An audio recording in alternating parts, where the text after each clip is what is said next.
भले था आंदोलन रहा हो, उस सबसे बड़ी इसमें सबसे बड़ी भूमिका महिला शक्ति को मेरा नमन और तमाम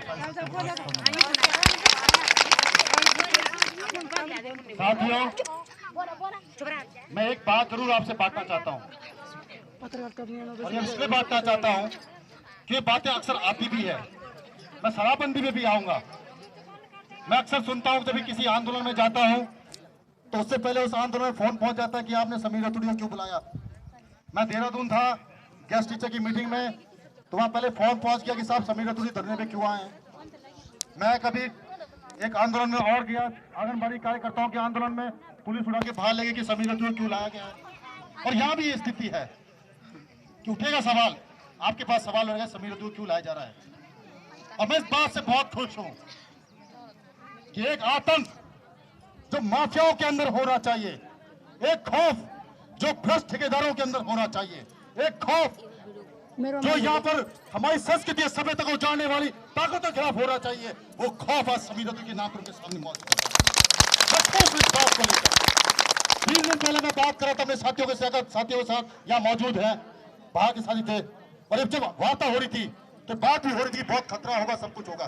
कोई दिक्कत नहीं है साथियों, जब तक महिला शक्ति मेरे साथ मौजूद है, जब तक महिला शक्ति या तमाम बेटे मंच में बैठे लोगों के साथ मौजूद है, कोई मजाल नहीं है कि आपकी विरासत को, आपकी सभ्यता को और आपकी संस्कृति को उखाड़ फेंकने काम कोई कर सके साथियों।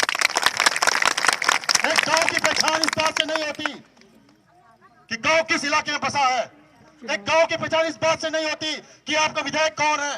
एक गांव की पहचान इस बात से नहीं होती कि आपका क्षेत्र पंचायत कौन है, आपका जिला पंचायत कौन है। एक गांव की पहचान वहां के रहने वाले बासिंदों के नाम से होती है। एक गांव की पहचान वहां पर चलने वाले कार्यकर्ताओं के नाम से होती है। क्या आप ये सुनना पसंद करोगे कल की डेट के अंदर कि चला उस भंडारी गांव में चलो चंचक शराब का कारोबार चल दूं? क्या आप पसंद करना शुरू करोगे जब कोई आके ये बोलेगा उस गांव से रिश्ता मत करो जिस गांव के अंदर शराब की फैक्ट्री खुली हो, शराब का कारोबार चलता हो? क्या आप सुनना पसंद करोगे इस बात को लेकर? कल जब लोग बोले इस बात को लेकर कि जय का लोग खुद शराब में बिकी होला, वो क्या सभ्य संस्कृति बात कर ला साहब?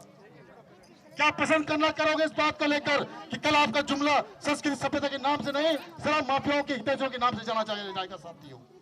क्यों आप अपनी पहचान खोलने के तैयार हो चुके हो?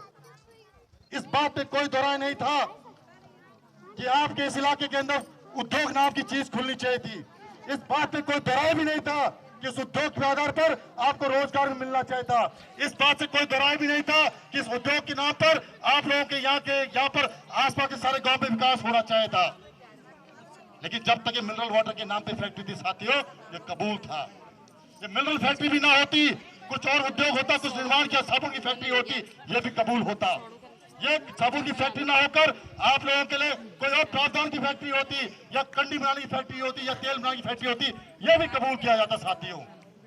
लेकिन साथियों, जिस चीज से लेकर पूरे पहाड़ की महिलाएं त्रस्त हो, जिस चीज से लेकर हमारी सारी इकोनॉमी सारी ध्वस्त हो गई हो, जिस चीज के लेकर हमारे नौजवानों के भविष्य पर तलवार लटक गई हो, क्या उसी को लेकर आप अपने गांव का विकास की बात करना चाहते हैं साथियों? ये सवाल आपको सामने करना चाहते हैं। क्या शराब ही एक बहुत ऐसा उद्योग रह गया आपके लिए साथियों, जिस उद्योग के नाम पर आप अपना कारोबार और अपने आप को विकास की बात करना चाहते हो? मैं प्रधान जी से बोलना चाहता हूं, जो प्रधान जी यहाँ मौजूद है। प्रधान जी, आप जियो की कॉपी जनता के सामने रखिए। वो गवर्नमेंट, वो शासनादेश जो सरकार ने जारी किया है, आपके सामने भ्रामक स्थिति फैलाई जा रही है कि यहाँ पर जो कंपनी खोली जा रही है, रामदेव के नाम से कोई कंपनी खोलने की तैयारी की जा रही है। यह भी बोला जा रहा है कि रामदेव कोई कुटीर उद्योग खोलने की बात की जा रही है। साथियों, मैं स्पष्ट तौर से आपसे बोलना चाहता हूं, इस संसार के अंदर, इस संविधान के अंदर सबसे महत्वपूर्ण होता है कागजी कार्रवाई। उस कागजी कार्रवाई में साफ शासन ने लिखा है कि रत्नागिरी नाम की जो कंपनी है, वो कंपनी को 4 हेक्टर, लगभग 4 हेक्टर जमीन जो है 3.98 के करीब है, लगभग 4 हेक्टर का जमीन जो है बियर फैक्ट्री के नाम पर देने की बात स्वीकृति की जाती है। अब मुझे आप ये बताइए साथियों, रत्नागिरी और पतंजलि में क्या संबंध है, वो आप खुद दिखा के देख लीजिए साथियों। अगर बाबा रामदेव पतंजलि के नाम पर उद्योग चला सकता है, तो बाबा रामदेव रत्नागिरी के नाम पर उद्योग कैसे चला सकता है साथियों? ये मैं आपसे पूछना चाहता हूँ। और ये कैसी भ्रामक स्थिति फैलाई जा रही है आपके सामने कि पतंजलि का नाम हटाकर रत्नागिरी की बात कर रहे हैं, बाबा रामदेव का नाम लिया जा रहा है। और यही कारण है कि गांव के अंदर जब 6 पंचायत सदस्य ने और जब ग्राम प्रधान वाले साथियों ने तमाम जितने 11 ग्रामों के प्रधान मौजूद है, जिन्होंने लोगों से अपील करी कि आप आओ और इस कुरीति के खिलाफ काम करो, तब उनके खिलाफ एक माहौल तैयार करने की बात की गई। और वो माहौल था कि साहब एक रामदेव की फैक्ट्री है, उस रामदेव की फैक्ट्री का विरोध करना गलत काम है, ये काम नहीं किया जाना चाहिए। कितनी शर्मनाक बात है साथियों। मगर शासन के आदेश में साफ लिखा हुआ है कि 4 हेक्टेयर जमीन जो यहाँ दी गई है, उस जमीन के अंदर सिर्फ बियर फैक्ट्री खुलनी चाहिए। उस जमीन के अंदर जो पिंजरी और एक जो बोला कि उसमें एक और बोर्ड है, उसमें मुझे याद नहीं आ रहा वो बोर्ड क्या है, एक बोर्ड अंग्रेजी का बोर्ड है, उसको खोलने की बात की जा रही है। जब वो खुल के बात की जा रही है तब आप कैसे यकीन कर सकते हैं साथियों कि यहाँ पर कुछ और बात हो। और मैं आज इसलिए बोलना चाहता हूँ आपके सामने, ये जो महापंचायत की घोषणा की गई थी, ये महापंचायत की घोषणा सिर्फ इस आधार पर की गई है कि आप जो जनमानस या गांव के अंदर मौजूद है, जिनको लगातार गुमराह करने की बात की जा रही है, जिनको ये पद भ्रष्ट करने की बात की जा रही है कि यहाँ पर विकास के नाम पर कोई और उद्योग खोलने की बात की जा रही है या कुछ और विकास की बात होगी, वो ये जान लें कि आज अगर हम खड़े उठे नहीं, अगर आज हम अपनी विरासत को नहीं संभाल पाए, आज अपनी पहचान को नहीं बचा पाए, तो कल हमारी आने वाली पीढ़ी हमारी पहचान को नहीं पहचान पाएगी साथियों। वो हमारी पहचान को कहीं और गुमराह के रास्ते में मैं आपसे बोलना चाहता हूँ, इस संसार इस देश के अंदर नहीं, इस राज्य के अंदर नहीं, इस संसार के अंदर जिसने अपनी पहचान खो दी, वो कहीं का नहीं रहना, घर का रहना, घाट का साथियों। आप लोग संभवतः 40-50 के उम्र के पड़ाव में होंगे और संभवतः 30-40 साल और जी लेंगे। अब भाग्यवश तो 40-50 साल और भी हो जाएगा, लेकिन जो आपके आने वाली पौध है, जो आपके आने वाली पीढ़ी है, उसको अभी भी 40-50 साल अपने जीवन यापन के लिए जीना है साथियों। क्या आप उनका जीवन यापन शराब की गर्त में करना चाहते हो? क्या आप उनका जीवन यापन उस मुद्रा में करना चाहते हो जिस मुद्रा के नाम पर आज उत्तराखंड को जाना जा रहा है? साथ ही बहुत दुर्भाग्य होता है कि उत्तराखंड की भूमि को जाना जाता है कि देवभूमि के नाम से जाना जाता था। आज उत्तराखंड की भूमि एक जुमले के नाम से जानी जाती है, सूर्यास्त पहाड़ मस्त। और सूर्यास्त पहाड़ मस्त इसी शराब के नाम से साथियों। मैं कुछ दिन पहले गांव में था, महिलाएं भी गांव में गई। हमारे यहाँ पर कई महिलाएं साथी मौजूद है जो मलिता से आ रखी है, धौलंगी से आ रखी है, तमाम अलग अलग गांव से आ रखी है। ये लोग गांव में जाके जब बात करते महिलाओं से तो उनका सब एक स्वर होता बोलना, कुछ भी भेजाओ बुला, कुछ भी दीदी, कुछ भूली, पर शराब की फैक्ट्री लगी चंदी भाई, कुछ भी भेजाओ। अगर आप सबकी मानसिकता ये है, आप सबकी सोच ये है कि आपके यहाँ शराब की फैक्ट्री नहीं लगनी चाहिए, तो मैं पूछना चाहता हूँ कि आपकी शिक्षा कहाँ जा रही है? कहाँ है आज आपकी जनता के सारे लोग? कहाँ है वो सारे लोग जो मन के अंदर बोलते कि शराब की फैक्ट्री नहीं लगनी चाहिए, और आज जब शराब के विरोध की करने की बात आती है तो आज सब घर के अंदर बैठ के सिर्फ ये तमाशा देख रहे हैं कि कौन विरोध करने वाला होगा और कौन विरोध करने वाला नहीं होगा। मैं आपके सामने कोई चुपड़ी बातें करने वाला व्यक्ति नहीं होगा। मैं ये नहीं बोलूंगा कि आप बहुत सही भी चल रहे हो। अगर डडवा गांव के ग्रामीण शराब का विरोध नहीं कर रहे हैं तो सबसे बड़े गुनहगार डडवा गांव के ग्रामीण होंगे और कोई नहीं होगा। अगर भंडारी गांव के ग्रामीण शराब का विरोध नहीं करेंगे तो संस्कृति सभ्यता को खराब करने वाला कोई नहीं होगा, भंडारी गांव के ग्रामीण होंगे तो सबसे बड़े जिम्मेदार होंगे।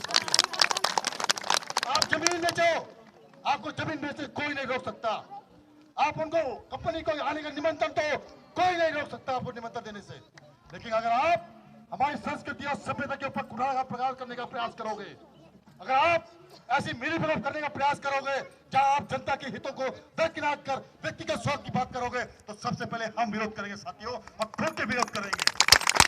मैं इस बात को खुले चेतावनी देना चाहता हूं तमाम उन माफियाओं को जो शिवपुरी में बैठकर ठेका लेके बैठे हैं कि शराब की दुकान कैसे शराब का कारखाना कैसे खुलवाएंगे और ठेका लेके बैठे।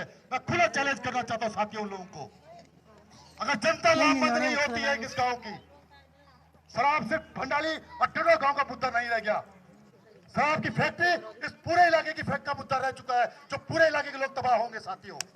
पूरे उस गांव का मुद्दा रह गया है, जिस गांव के मुद्दे के आधार पर उत्तराखंड के विकास की बात, पहाड़ के विकास की बात होनी थी।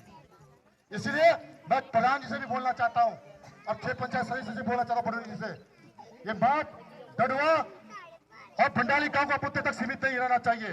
ये मुद्दा तमाम उस पूरे इलाके का होना चाहिए, जिस इलाके की सहभागिता इस आंदोलन में होनी चाहिए। ये तमाम उस आंदोलन का मुद्दा होना चाहिए जो यहाँ पर इस फैक्ट्री के तमाम संस्कृति सभ्यता बचाने काम कर सके। और मैं आपसे ये बोलना चाहता हूं, अभी हमारे छह पंचायत सदस्य साहब बोल रहे थे, पटौड़ी जी आप प्रस्ताव की बात कर रहे हैं, मैं आपसे बोलना चाहता हूं प्रस्ताव का मान्य तब होता है, पटौड़ी जी बुरा मत मानिएगा, और यहाँ जो लोग बैठे हैं, प्रस्ताव का मान्य तब होता है जब भंडाली या डडो गांव के 100% प्रस्ताव में साइन करे। कोई मायने नहीं बनता कि भलेगढ़ गांव में आके आप यहाँ प्रस्ताव को साइन करें, कोई मायने नहीं बनता कि प्रमुख साहब आके आपके प्रस्ताव को साइन करें। प्रस्ताव का साइन का मतलब तब बनता है जब जहाँ फैक्ट्री लग रही हो, जिस इलाके में फैक्ट्री लग रही हो, वहां के ग्रामीण आपके साथ मिलकर साइन करे। साथियों, मैं ये आपसे आगाह करना चाहता हूँ, ये कागजों का ठेका, ये कागजीबाजी बंद करे साथियों, कुछ नहीं होने वाला इस कागजी कागजातियों से। आंदोलन होना चाहिए और आंदोलन होगा भी, लेकिन मैं आज भी बोलना चाहता हूँ, ये मंच में तमाम जितने लोग बैठे, मैं भी हूँ उस मंच के अंदर बैठा हुआ व्यक्ति, हम सारे जितने लोग बैठे हैं, हम सब लोग आपके नेतृत्व में आंदोलन करना चाहते हैं। आंदोलन का नेतृत्व महिला शक्ति करे, और महिला शक्ति जो होनी चाहिए वो डडो भंडाली गांव की महिलाओं की शक्ति के नेतृत्व होना चाहिए, वो मलेथा की संघर्षशील महिलाओं के नेतृत्व नहीं होना चाहिए, वो धोलाजी की महिलाओं की शक्ति के नेतृत्व नहीं होना चाहिए। ये आंदोलन जन आंदोलन होना चाहिए, इसलिए ये आंदोलन की बागडोर किसी नेता के नाम पे नहीं होनी चाहिए, चाहे वो खुद समीरा तुरी क्यों ना हो, चाहे राजू मौर्य क्यों ना हो, चाहे गणेश भट्ट क्यों ना हो, या चाहे स्वयं प्रमुख साहब खुद की ना हो, ये उनके नेतृत्व नहीं होनी चाहिए, किसी हाल में नहीं होनी चाहिए। ये नेतृत्व जो होगा वो जनता के हाथ में होना चाहिए, क्योंकि विसार जो खेली गई है वो जनता के खिलाफ खेली गई है, ये विसार जो रची गई है वो माफियाओं ने जनता के खिलाफ रची है, और जनता जब खुद लामबंद होगी साथियों, तो मैं आपको इतिहास की पुनरावृत्ति दिखाना चाहता हूँ। इतिहास साक्षी इस बात को लेकर तमाम सारे बुद्धिजीवी बैठे हैं, आज तक आंदोलन कभी जीता नहीं गया, कोई भी आंदोलन जीता नहीं गया, आंदोलन हमेशा समझौते के आधार पर बंद हुआ है, और आंदोलन जो अगर जीता गया है तो एक ही आंदोलन आज इतिहास में जीता गया है, वो मलेथा का आंदोलन जीता गया है साथियों, जो आज एक बार बंद हुआ और उसके बाद दोबारा दर्शन नहीं खुल पाए साथियों, जो आज वो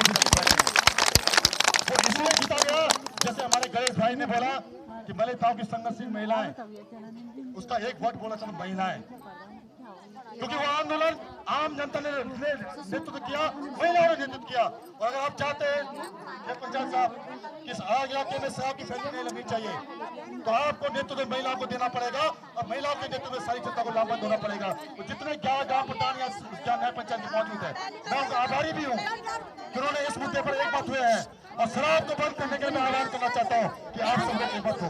और आखिरी में सिर्फ नारे के साथ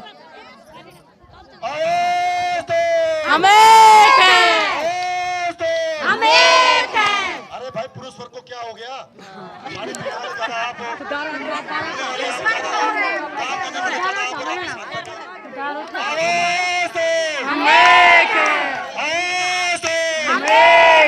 भाई मंच वाले ही बोलो, भाई तुमने नेतृत्व करना है तो मंच में नारे